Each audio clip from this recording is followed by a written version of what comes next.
ఈరోజు శ్రీమతి సావిత్రిబాయి పూలే గారిని పురస్కరించుకుని బీసీ సేన జాతీయ వ్యవస్థాపక అధ్యక్షులుగా ఉన్నటువంటి నేను మౌళి రామకృష్ణారెడ్డి బీసీల తరఫున రాజ్యాధికారంగా ప్రయాణం చేస్తున్నాము. అయితే ఈరోజు సావిత్రిబాయి పూలే గారిని ఈరోజు ఇక్కడ ఒక పెద్ద కార్యక్రమం ఏర్పాటు చేయడం జరిగింది. వివిధ ప్రాంతాల నుంచి అనేక మంది మహిళలు ఈ కార్యక్రమానికి చేయడం జరిగింది.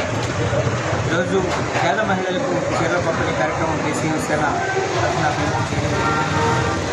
సావిత్రిబాయి పూలే గారి గురించి అక్షరమే ఆయుధంగా మార్చుకుని ఈరోజు మహిళలు ఎంతో అభివృద్ధి చెందుతున్నారు. అత్యున్నత న్యాయస్థానంలో సైతం పనిచేస్తున్నటువంటి మహిళలు కానీ చట్ట సంబంధం ఉన్నటువంటి మహిళలు కానీ అందరూ కూడా ఆ రోజు సావిత్రిబాయి పూలే గారు పెట్టినటువంటి భిక్ష వల్లనే ఈరోజు ఈ ఉన్నత స్థితికి వెళ్ళారనేది ప్రతి మహిళ గమనించుకోవాలి. సావిత్రిబాయి పూలే గారి జయంతిని ప్రతి కులాలతో సంబంధం లేకుండా ప్రతి కుటుంబంలో ఉన్నటువంటి మహిళలు అత్యంత ఘనంగా చేసుకోవాలని పిలుపునిస్తున్నాము. అలాగే భారతరత్న ప్రకటించాలని సావిత్రిబాయి పూలే గారికి అలాగే జ్యోతిరావు పూలే గారికి కూడా భారతరత్న ప్రకటించాలని బీసీ సేన డిమాండ్ చేస్తున్నాము. బీసీ సేన అలాగే కాపునాడు సంయుక్తంగా నిర్వహించినటువంటి ఈ కార్యక్రమానికి అనేక మంది మహిళలు వచ్చారు.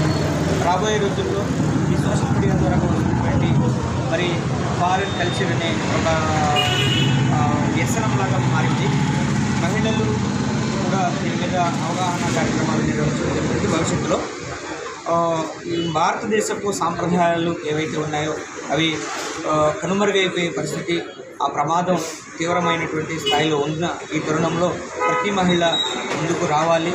తమ బాధ్యతగా ప్రతి ఒక్కరూ తమ కుటుంబం దగ్గర నుంచే ఈ భారతదేశపు సంప్రదాయాలని కట్టుబాట్లని కాపాడుకునే బాధ్యతను తీసుకోవాలని కోరుతూ సెలవు.